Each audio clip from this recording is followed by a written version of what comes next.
This one, a little bit of the drones trying to mineral walk through the opponent's wall, and I want to see some good old-fashioned YOLO. Well, our first player for our first season, Dreamhack 2021. This is the Oceanic Champion, EnDerr.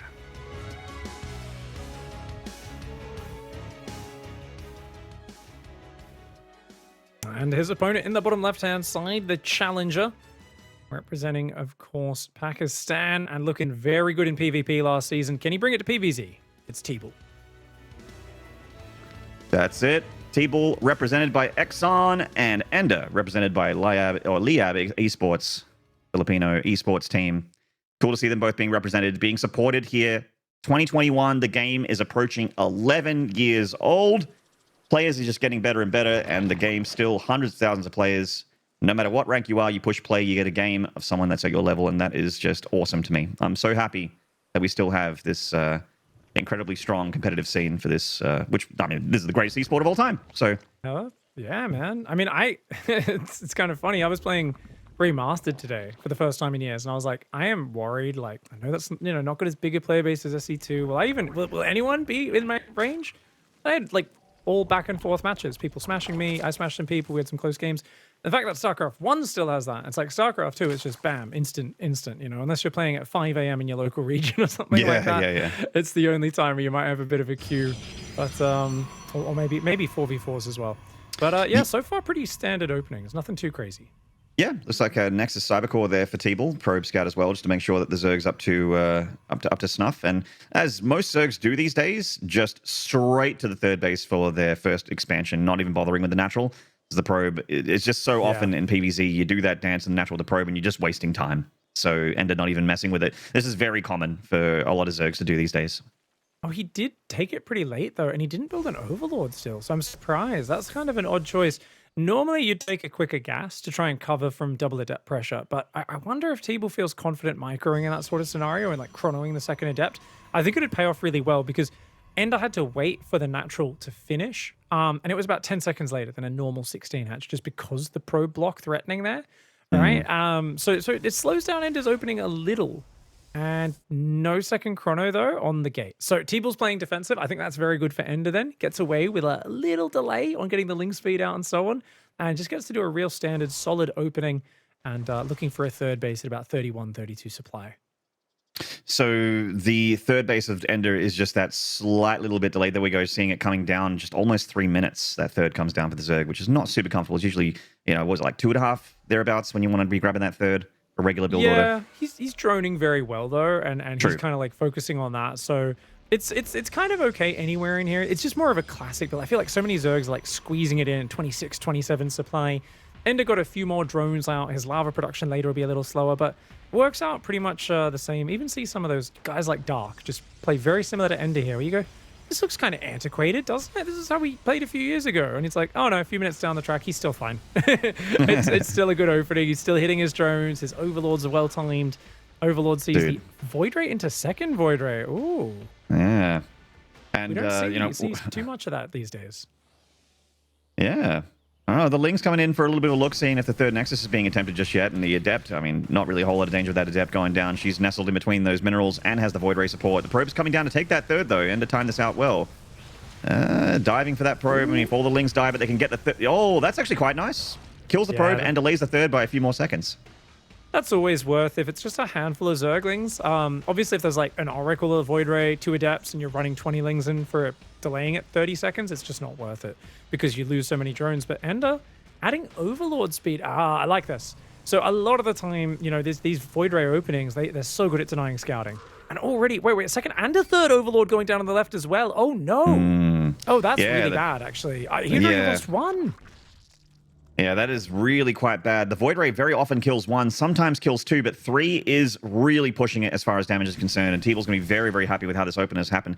I mean, this is, you know, we were talking about how this isn't going to be your dad's PvZ. This is going to be a little bit different because these players are a little bit wild, but I got to say, this has been very, very normal so far. I've seen coming out of TeebuL, the 3 Void Rays into just transitioning to the ground army is very, very, very normal so far. And EnDerr, I feel like he should have played this once or twice. Oh, Dark Shrine. Okay, stuff's starting to get a little bit strange now. So a lot of the times people have been getting this quick Dark Shrine to defend hatch tech Queen Walk Ravager pushes, right? Because people do that, and then bam, you got DTs, they don't have overseers. Or disruptors. Yeah, it's usually like one or the other, right? But this is kind of funny because I think EnDerr's playing more like Dongregoo. So Dongregoo, a fan in all matchups, massively late layer, but especially this one, and just gets the drones, gets things for map control, goes from there. So there's not really the same aggressive timing potential from EnDerr, just because like Nidus Worm, not going to be able to do it. Roachhorn, super late. He's delayed it so long, which is fantastic in terms of greed for him. Oh, these Adepts getting surrounded straight away, though. Good response by EnDerr. Really well done. He's gonna kill a couple of them before they recall to safety too, so that was free damage for EnDerr as far as he's concerned. And like you said, you know, since the beginning of the game, honestly, he's been droning very nicely. He didn't cut too early. His Roach Warren's quite quite late, and that means that he can just look at his economy a little bit more. Third base of TeebuL is getting some more security here. More the Adepts shading in over, or recalling over and coming in to try and support the third, but 3 of them exposed on the left side there, not able to get to the safety of the minerals. Oh, that's a good pickup there already. But TeebuL's worker count, 58. EnDerr's only now catching up. EnDerr drops a Spire, so he wants to get out a big round of Mutas. But TeebuL's already on the way to Blink, and he's halfway there. He's building Immortals. He's got a good gateway count.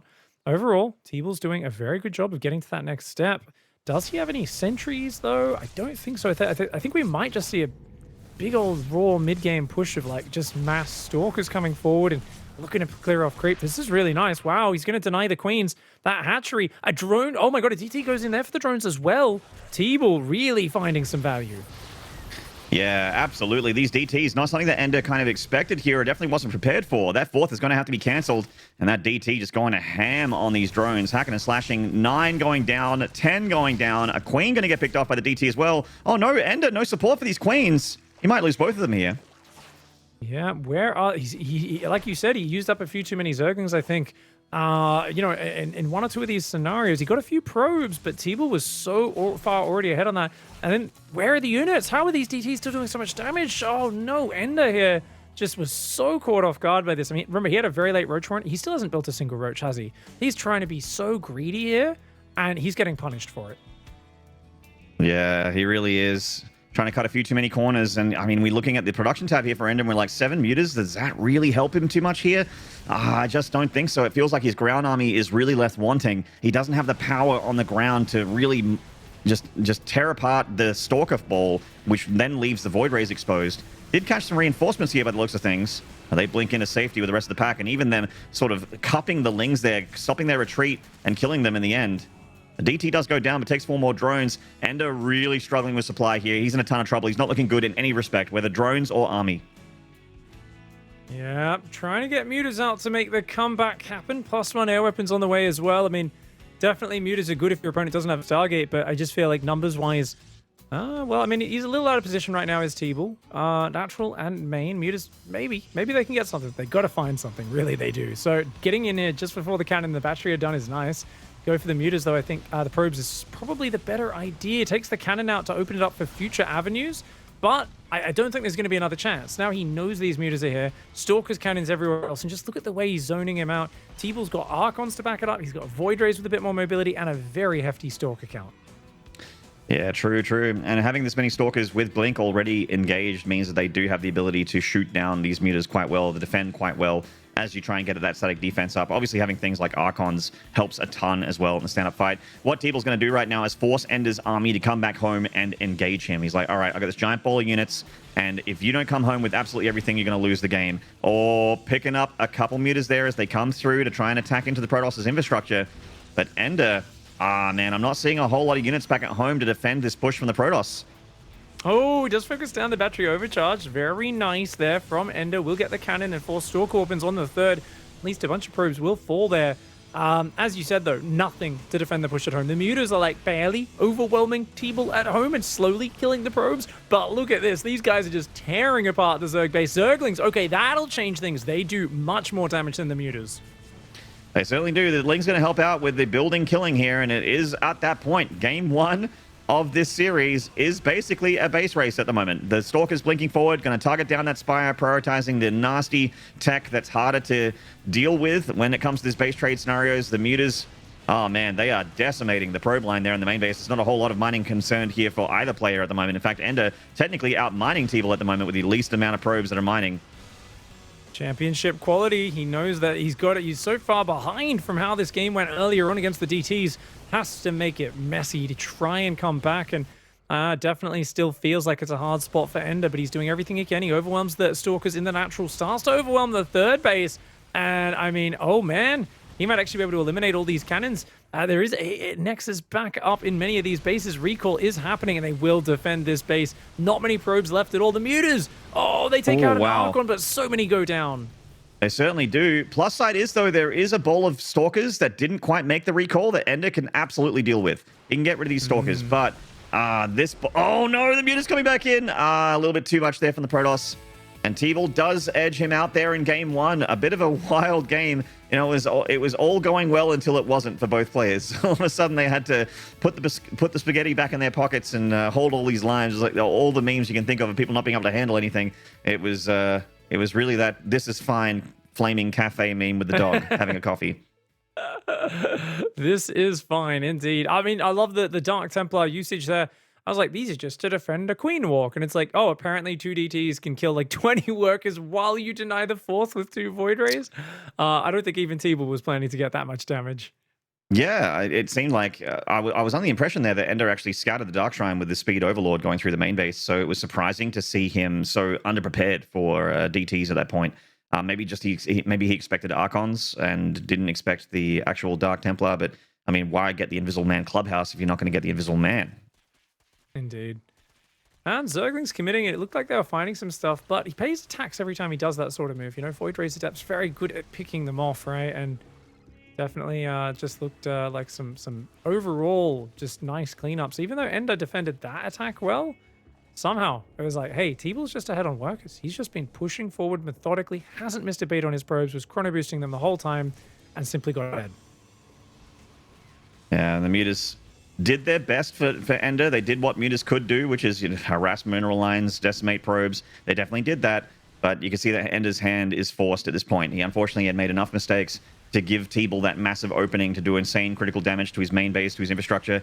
And Mutas, they're all well and good, and honestly, they're one of the best units you can have in a base trade, but they really don't have any standing fighting power against the Archons and against this ball of Stalkers, which also had +1 attack. So they're doing a little bit more damage upward there.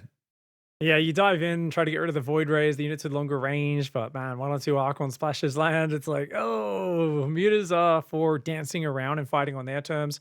Anytime they get forced to fight head on, it's never a good case for the Zerg. It's a very happy case for the Protoss, and it really is a momentum game in that scenario. It's not the ideal counter to Mutalisks. If they big economy, mass Mutas, they're going to always do well versus ground units if you don't have Phoenix, but in that scenario, TeebuL, full momentum, used it perfectly, and a great way to start off the series. Certainly is, and that's our first game, and we are getting into our first break. And I know you guys are just as excited for the break as you are for the video games. Don't go away, though. Game 2 just around the corner. We'll see you then.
G'day, StarCraft fans. Welcome back to the Dreamhack Masters Oceanic/Rest of Asia main event. I am Maynard, with me is Pig, and we are just about to waddle our Tookuses into game number 2, where we can see whether or not EnDerr can tie it up one apiece, and we turn this into a series, or if TeebuL can close it out with another game in a row and get that 2-0, and get into that winner's match to start things off, of course. Pig, thoughts on that first game? Anything that you didn't already say before the break? Yeah, I mean, I kind of had a little bit of deja vu watching those DTs. I was like, oh, I've been here. This is the worst place. EnDerr does not like this right now. He's screaming internally. Like there was like the DT came back into his third and killed like another 7 workers or something. It was that thing where you could tell his adrenaline just kind of jumped up and he was just a bit thrown off by the situation. He was caught being a little greedy, trying to go mutas off 0 roaches. It's like, it really looked a lot like DRG. DRG does this as well. It's like so deliciously greedy when it works, and when it doesn't work, it's a little bit like, oh damn, you got called out, son. So I think EnDerr, he might be a little safer in the next game, but just got to reset and come at it with a fresh mindset. Yeah, you are an absolute economic powerhouse if you can get away with it, but unfortunately not the case here. And speaking of economic builds, the opposite here for our fine gentleman in the bottom left. This is EnDerr from Liab Esports.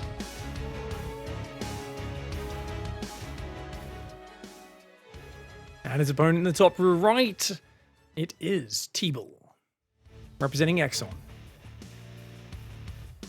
Yeah. 12 pool Maynard. Talking about 12 pool on Jagannatha here. It's obviously very, very good on Beckett, but here on Jagannatha, not much worse. It's a fast rush distance. Now, sending the drone down just to take the expand, not really faking at all, right? You'd send the drone earlier if you were like, oh, I'm going to take a third base, you know? In this case, he's like, no, I just need to get you off here, because getting the hatchery down is the biggest priority. Now, surprisingly, EnDerr's not starting a queen, so I guess he's... Oh, okay, he was actually prepared to take his third if that was blocked. Interesting. Fair enough. Interesting. Normally, you really want to take your natural because you're gasless with the 12th pool. Yeah, quite right. You know, you're giving up your early game drone power spike to go for those units nice and early here, forcing the Protoss to react to it and respect it, because if you do not respect it as a Protoss, you can just straight up lose the game. TeebuL knows that, and he's starting his reaction accordingly. He knows that, well, actually is pretty sure as the hatchery went down that this isn't all in, but it is pressure that he has to respect. The Zealot is on the way here. Indeed, has to go for the second gateway, the pylon, even 4 probes to the front. Oh, no second Zealot. TeebuL messing up. Oh, the Zealot gets into a nice little nest there where it's only fighting 2 or 3 lings at once. Microfemender not too bad, keeping some of those lings alive. TeebuL has support to bring back those probes back to work, but yeah, a bit of a little tiny bit greedy there from TeebuL to not go for the second Zealot. One of EnDerr's lings is stuck at the back. Took him a little while to adjust that. So if he was going to go for the gate kill, that would have made a big difference, that Zergling attacking that whole time. And again, another Zergling's kind of blocked out. Yeah, he's got to shuffle. He's got to shuffle them, because he could have stopped that Adept getting out, Maynard. Yeah, which would have been absolutely, potentially game-winning here. And has he lost the game? Not really. That Adept is caught, and she is caught, and down she goes. EnDerr going to go for the pylons now. I mean, this other Adept is going to come out, but she's going to come out into a face full of angry insects here, Pig. Wait, he was still building Zerglings the whole time? I haven't seen someone build this many Zerglings with the 12 pool in ages. This is wild. It's almost like EnDerr knew he was going to get in. He was really committed. Oh, man. Good probe micro from TeebuL, though. That was really nice probe micro. To only lose another 5 probes, like that could have been way worse for TeebuL. Got to repower that gateway, though. Yeah, quite right. The pylons here that TeebuL made was intentional to get a shield battery, because he was not expecting Tender to be all in. We weren't expecting it either. We were like, oh, this is just, it's a gasless build. He's going to go for the lings, and then he's going to just go into drones. These lings are for pressuring, 6 to 8 lings just to make the Protoss respect it, and then you go back into drones and turn it into a video game. But no, EnDerr went to like 12 plus lings and just really went ham there on the natural of TeebuL. So TeebuL ended up losing 5 probes in the end, and losing, I guess, gateway production. The main damage here for TeebuL as well means that he doesn't really have the ability to go across the map with the 2 Adepts like you would like to in a few seconds to hit the probe line and make the Zerg make units. Yeah, interestingly, EnDerr's going for speedlings right now. It's because his Overlord's gone in the main, so he has no vision outside the base. And the problem is, I kind of wish EnDerr went gasless just so we could go for, a really big worker advantage. Building 10 Zerg is a lot, but that's such a good scout. Pull it back, EnDerr. Don't let him eat. Oh, it'd be even better if EnDerr pulled it back earlier, because now TeebuL sees that it's spotted. I would cancel that immediately if I was TeebuL and just plan C. You know, make a forge at home and say, yeah, I'm just going to take a third and like try and survive, because EnDerr's just going to depower that. And then you've got nothing. One gate at home. EnDerr, knowing he can depower this. Oh, look at this. He waiting for it to finish. He wants him to commit, then depower it before unit comes out. And he's making a Baneling Nest for the kill move to follow it. Oh, this is brutal from EnDerr. Yeah, really well played from EnDerr so far. You can see that his strategy is starting to roll out. He's made a lot of lings, and the Baneling Nest is coming down, as you mentioned. He is going to try and break TeebuL open, crack him like an egg, and get in there and try and get a quick and dirty win. The shield battery obviously is going to complicate things. Still a lot of lings, but with the Banelings coming in with that burst damage, they can just bust that open with the Adept. EnDerr forgot to put back on gas. He's only got one worker mining gas. Yeah, he's just put back on because he tried to morph Banelings, and he's like, oh, what? I can only make 3. Oh, no. So he's going back to droning, realizing, damn it, I was meant to make like 8 Banelings here. So that's a bit of a bummer. He still might be able to kill the Adept, but there's a Stalker in the wall, so yeah, that's a huge mistake for EnDerr. He's got so many links. Maybe he just clicks on the gateways, but with battery overcharge, that can heal up like 2 full gateways worth of hit points. So true. EnDerr backs off, I think. I don't know. Yeah, the power of the Stalker here is the Stalker actually takes like infinity Banelings to bust through. It's insane how many Baneling hits the Stalker can take, especially with the shield battery. Oh, Adepts are going to go pressure. That's really bad, actually, for TeebuL. Oh, you don't want to go out the there. Shade. Cancels the Shade, keeps the Adepts at home, still locking on that wall. So right now, what EnDerr's buying him is he's bought himself map control. There's no Stargate to worry about. The Overlord's coming in to have a look, so he doesn't need to make spores. But he just needs to make sure that he's not up against a Dark Shrine or something like that. Something wild from TeebuL. Tiger in the grass. It's going to jump. He's going to jump. Oh! The Stalker shuffles forward. Nicely done there by TeebuL. Wow. Overcharge and heal the gateway, and he is fine, I think. Oh, probes pull back. Wall off. Oh, he doesn't have overcharge energy. He doesn't have overcharge energy on his main. He's chrono too much. Oh, no. Oh, his main mustn't have energy as well. Dude, this was such a good start to the hold. Is it enough? Oh, another Baneling. He's got to force field that out. He's going to have an overcharge in a second here. There it is. Overcharge with a 50 energy. Oh, and the links are stuck in. The hunter has become the hunted. You're trapped in here with me. That was nice. And look at that. Like that quick emergency wolf. The funny thing is, EnDerr's not even committing anymore. And I think TeebuL will probably realize and cancel one of these gateways. But definitely survives a dangerous situation. He's going to Glaive Adepts. EnDerr's Roach Warren. What the? Who starts a Roach Warren at 60 workers? EnDerr is taking the Roach Warren greed to the next level. I get it. He had a Baneling Nest, but 2 games in a row with the latest Roach Warren of all time. It's crazy. I've seen professional Korean Zergs make their infestation pit right now, Pig, let alone their Roach Warren. Oh, he really wants to just go Spire, I think. It's kind of funny.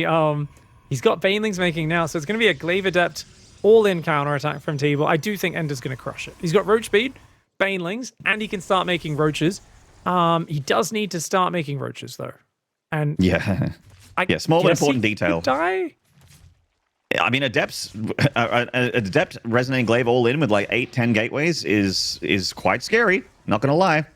Yeah, if they spread burst the Banelings, right, then it's definitely problematic. As long as you don't get the big Baneling hits, they're quite powerful. He's going to start doing a minivan into the main by the looks of it. So he loads the kids into the minivan, says, we're going on a trip to the Protoss main base, Protoss World, Protoss Theme Park. It's a good place. Let's hang out. TeebuL's, hanging on 2 base. So this isn't really going to do anything except scout. He's actually going Templar Archives. Wait, is he doing an Archon Adept all in? Oh, wow. Well, this is weird. This is one of those things that TeebuL's going to take damage and he's going to get scouted here by these lings. So the lings are something that EnDerr is happy to throw away as an investment. He gets 4 probes. He sees what's up in the main base, sees the prism as well, potentially as well. And now 12 roaches start for EnDerr. And that's the greatest part for the Zerg at the moment. As long as he just keeps making roaches, he cannot die. EnDerr is in such a good position. He has set himself up splendidly. And roaches, ravages. He is making a Zerglings here. So he's not super prioritizing the roaches, which I think could be a problem if he didn't have such a gigantic army and economy. in this situation, it's all fine. It really doesn't matter. I mean, he's even going to be attacking and trying to break through TeebuL. TeebuL's the one who's like, hey, I'm meant to be all-inning you, buddy. What the hell, man? And normally when you're all-inning a guy that's all-inning, that's not so great because they already have a lot of units. But, I mean, this is just so much from the Zerg. Yeah. Bile's connecting with the Archons as well, taking a ton of hit points away from that one Archon there. Does the ocean care what a man floundering in the shallows is doing? No. And that's EnDerr is the ocean right now. TeebuL does not have enough stuff. Just an overwhelming force. A nice little attempted counterattack. Doesn't have charge, though, so the Zealots really aren't doing that much. And Ravagers using the range advantage. They're just going to kite everything down from afar. The Archons are already very wounded. It's a lot of Roachling out there. Archon's great versus Zerglings, but even with battery overcharge, look at that. Biles landing on top. Stalker goes down. Immortal getting low. Archon's running out of hit points. He just fights the shield battery overcharge. And he doesn't care. He's so ahead and he knows it. Yeah, and he gets the job done there. That game was strength to strength from EnDerr. He was winning at the start, and it was at never point losing the game. So he really took control and kept control in Game 2, and that means that we're going to get ourselves a Game 3 pig, which is very exciting, because these guys have been pretty well matched, I got to say. Close games. Indeed, man. I think this is really cool to see, and obviously, I think EnDerr there was like, all right, we're going to 12-4, and from the start, he was planning to build like 16 or 18 Zerglings. So I think he kind of was saying, you know I have excellent micro here. I think I'm going to surround that first Zealot, or I'm going to catch it out. I'm going to force my way through this wall and give you a really chaotic situation. And it worked out really great, getting the gateway, the Adept popping out. I was like, oh, the Adept pops out. This is over. And the Adept gets surrounded. And we're like, oh, man. When that first Adept goes down as a Protoss player, you feel your heart sink. You certainly do. And this was the beginning of the early game for EnDerr, where TeebuL did get that Zealot sort of out in the open a little too long, did get nibbled, and then EnDerr kind of mismicroed his lings, so that one Adept did get out, but she got slammed by all these lings. She was right in the middle of just a group of claws and teeth and got torn apart within seconds. And I think maybe TeebuL did not see that Overlord, because he did not cancel the Stargate, or at least had a lot of confidence in it. EnDerr punished him for that earlier, and then this was the follow-up from EnDerr. Yeah, it's kind of funny. This should have been a game-winning move, because he should have hit much earlier and just busted through the Adept. But forgetting to put back on gas did make things harder for EnDerr than they needed to be. It's one of those things where I'm like, oh, that could be a confidence killer. But no, he played great from there. Just, he was like, oh, okay, I'll come in later. Still got some damage done with it. And just swarmed over. So good to see he's back in action, showing some flexibility. And definitely, I think with seeing that 2 games in a row, TeebuL may have another big Glaive Adept or Charged Archon timing in mind. Anyone who avoids building roaches as much as that, if you can deny their scouting and hit a big attack, maybe with a fake third Nexus, but no probes being built for it, that could be a really good strategy for Game 3. Yeah, try and mess with his head a little bit there. Try and get inside his brain and mess with him. Yeah. Both these players have got plenty of grooves in their brains. No smooth brains here in this bracket, so we're very excited to see what they have for us in game number 3 here. To see who gets to the winner's match first. EnDerr, of course, not ashamed of a cheeky little all-in. We saw that 12 pull in game 2, so he can also be quite unpredictable and weird. So the onus is really on both those players, keeping the opponent honest here.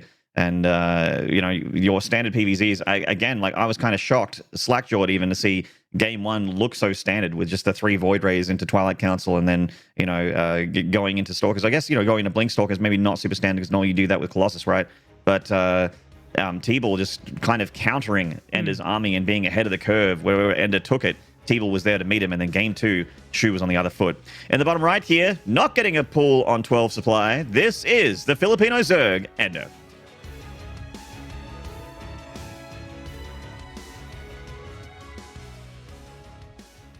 And I think happy with this map in map number 3. Probably not too worried about 12 pool because of the big rush distance, but it's got to be something on the back of your mind after the way that last game opened. This is TeebuL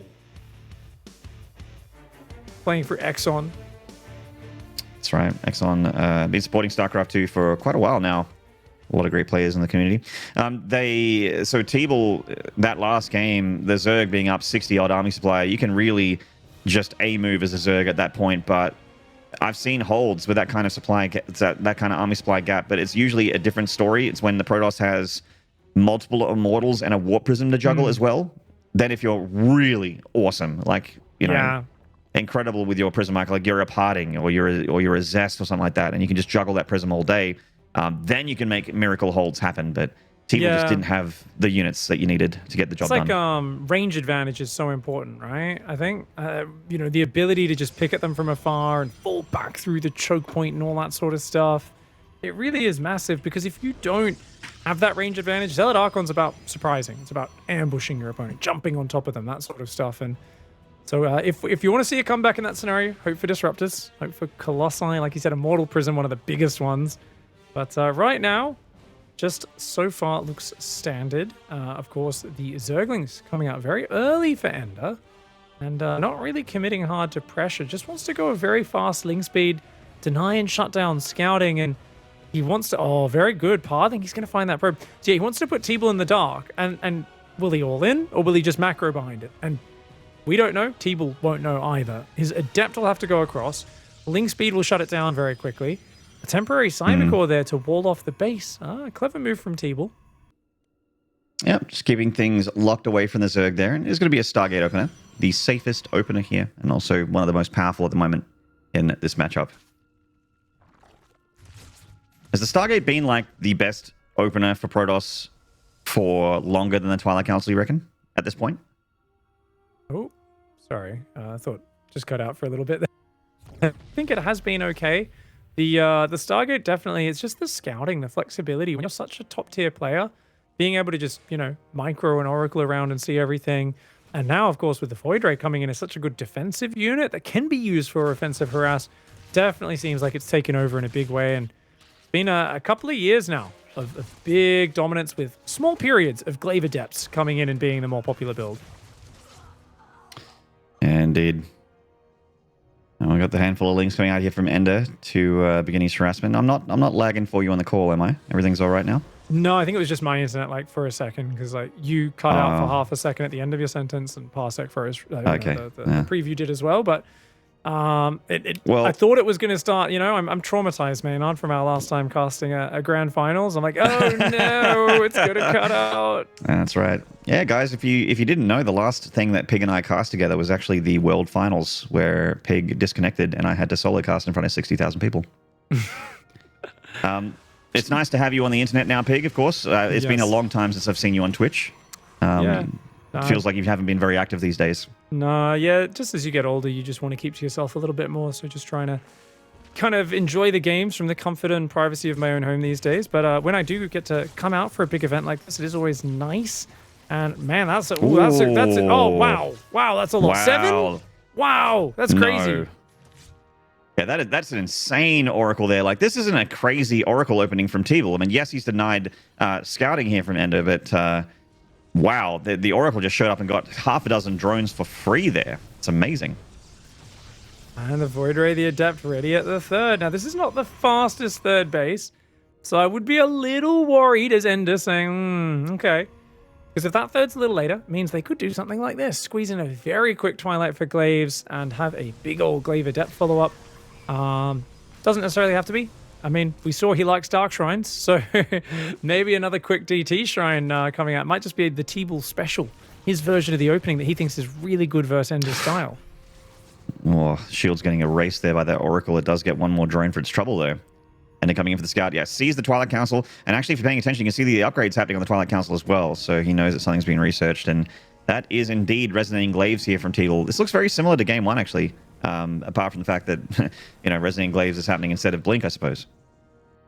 Roach Warren is on the way once again after 5 minutes, about a 5:20 Roach Warren, and this is really cool to see that EnDerr has found a way to feel comfortable with this. He's so good at using his Zerglings actively, and oh, he cancels Glaives, makes charge, drops 2 Stargates. Right. Oh my! All right, this is gonna get real interesting. Oh man, yeah, this is getting so spicy that people are starting to see into the future, Pig. Getting into that spice melange. Oh my goodness. Oh, dude, this is okay. So, does he keep building Void Rays? Why would you want 3 Stargates, right? Like, what's that for? Is he gonna go just Void Ray Charge Lot? Because that would be wild. I feel like it's going to be Void Ray Charge Lot. Unless he starts making Oracles now, but so it's Void Rays seems like the path. That's crazy.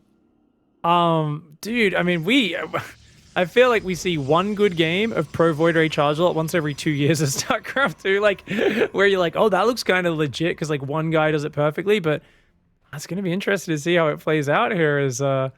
I did see a few guys over in the Korean server were playing pure Void Ray, but they'd get the Flux Veins upgrade. They'd get that Void Ray speed upgrade. So, yeah, I don't know. With the this scout, one, though. Yeah. Oh, okay. That's really good for EnDerr. Hey, I mean, what do you choose to do as EnDerr against this? I would imagine not Spire. Okay. Nope. Yeah, no, because I was about to say not that. He cancels the Spire, builds an Infestation. I was like, don't you dare, EnDerr. Don't you dare. You want Vipers yesterday. He's got to go Hive. Just play Hydra, Lurker, Viper. Hydras plus Vipers will annihilate this. Obviously, if you realize what's happening as TeebuL, go into Carriers. It's not bad versus that, right? You don't want to mass Void Rays up against just Hydras, Infestors, Queens, and Vipers. So we'll see exactly how they kind of adjust their compositions in the next few minutes, because so much of it is, if you can get a composition out, even if it's easily countered by the opponent, doesn't matter. If you do a bit of damage with it, get some momentum before they can counter it, and then swap into something else, you just find yourself miles ahead. And this is very important in Zerg versus Protoss. That supply might be worrying the viewers, by the way. Oh, is EnDerr dead? He's saving money. He really is just saving money. But I think he got his Hydra Den. So, and his work account's not that big. Oh my god. And his roaches are all dying. That has to be a mistake. Oh that has no. to be a mistake. Oh no, dude, these Zealots are coming in. Does he have enough Queens? I mean, his Roaches have all just died. Zealot's going to find big damage. His drone count was already really low at just 60 workers. Oh man, this the reigning champ. He's having a rough one here in this first series. This is really doing way too much damage. Yeah, this is a mistake from EnDerr for sure. Those Roaches going across the map for absolutely no value. They just go down. And in fact, EnDerr finding himself kind of hand in the cookie jar here. Pants around his ankles, losing his 4th base. And these Void Rays, they don't need to leave these Queens alone. I think they can actually take a few more down. But one last transfusion goes out, and it seems to be enough to force TeebuL back. He doesn't need to engage here. He's already done so much damage. Yep, and he's going to add Storm behind this. Okay, cool. I love it. I love it. Just Void Ray, Charge Lot, Storm, and that can work. You can add Arc on Storm, the whole shebang there. And EnDerr just does not have the worker count here. Despite scouting so well, EnDerr did not have the same economic base, whereas TeebuL has gone right to 70 workers. He's got a 4th finishing up. He's just coming on in. The Zealots joining up with the Void Rays. These Queens are getting annihilated, Maynard. Spores coming forward to try and save the day, but Prismatic Alignment does not care about Spore Crawlers. No, it's just laser beams, Pig, and laser beams do not discriminate. They will cut through everything. The Overlord Forest is also getting annihilated here. Wow. EnDerr down in supply, and he's not going to be able to produce anything for quite a while here. He's at a 50 supply cap with 100 supply worth of units. And the Hydras are coming in, but this is just desperation from EnDerr. He really is just taking insane damage here. Even if TeebuL gets pushed back, even if he gets cleaned up, TeebuL has such a huge lead right now. Yeah, this is massive. 19 workers, 19 overlords. Kills the 4th. 3rd hatch survives, but not for long. That one red hit point Spore Crawler, a brave boy, does take down a Void Ray on the retreat, but Storm's on the way. Fleet Beacon, 4th base is up and mining. Cannons and batteries, and TeebuL's got to be feeling damned good about this situation. Swapping into Storm as your opponent just starts Vipers. Oh, that's going to be an easy counter for TeebuL. Yeah, absolutely. Like you mentioned, the Storm on the way here, it was a follow-up because he knew that Hydra is very likely going to be the next move here from the Zerg, and Storm really makes them uncomfortable to use, especially off creep. And EnDerr doesn't have a ton of that to work with at the moment. He's starting to sort of cover those avenues, but it feels like he's, and this feels like not very often a Zerg will be in this situation, he feels like he's being pushed into his corner. He can't really go out and do anything right now, and that means TeebuL gets a free 4th Nexus. He can take a 5th Nexus if he wants. He can take a 6th Nexus if he wants. There's nothing EnDerr can really do about it for now. He needs time. EnDerr needs a lot of time here to recover and to not take any more damage. Yep, I'm thinking, you know, comeback mechanics, Lurkers, great. Vipers, very good. Parasitic Bombs peppering the Void Rays, pulling back, avoiding the feedback is very important. But there's like there's a couple of rules, right, for a Zerg versus Protoss. You go 66 drones, really good for the early game. Not very good when your opponent has a 4th and Storm. You feel pretty bad. And EnDerr doesn't even have 66 drones. He wants to be at like 80 by now. Oh, good Parasitic Bomb. Does copper feedback on the 2nd Viper, and a great split from TeebuL, but it at least pushes him back. And EnDerr's supply, like I said, yeah, just not that good. So he could survive the ground, but Carriers are already on the way, and Zealots in the natural as well. TeebuL doing a great job of microing these Zealots at every turn. He keeps shift-clicking workers and so on. The Hydra count grows, but I mean, for EnDerr, where are the Lurkers to deal with the ground? He has no way of dealing with the High Templar. Drops another Parasitic Bomb. That one was pretty meaty. Gets quite a bit of splash damage on those Void Rays. Kills one as well. Yeah. The Hydras do need support, though. Drops the Storm. Damages quite a few of them. They're in the yellow. This is that desperate Zerg situation where you're putting all your buildings in the red just to get more Viper energy, because you can't afford to build any Evo chambers to get that energy consumption off. Lurker Den is on the way. The first couple of carriers hitting the field, +2 air weapons already done. TeebuL doing such a good job with his upgrades. Oh. Gets a Hydra there. Nearly kills 3 of them with that Storm. EnDerr taking a little bit of time to respond here. TeebuL just about to max out. And when you're maxed out, especially when your upgrades are lined up, no point sitting around at home, Pig. Not at all, man. 5th base, that finishes. I mean, this is like TeebuL is just adding all the pieces to make him feel so happy in the late game. He's just like, ooh, yeah, get a few Immortals. They'll do with the Roaches and an Ultra Swap and Lurkers. Carriers, I got Endless Storms here. He's feeling so good. TeebuL just doing things perfectly.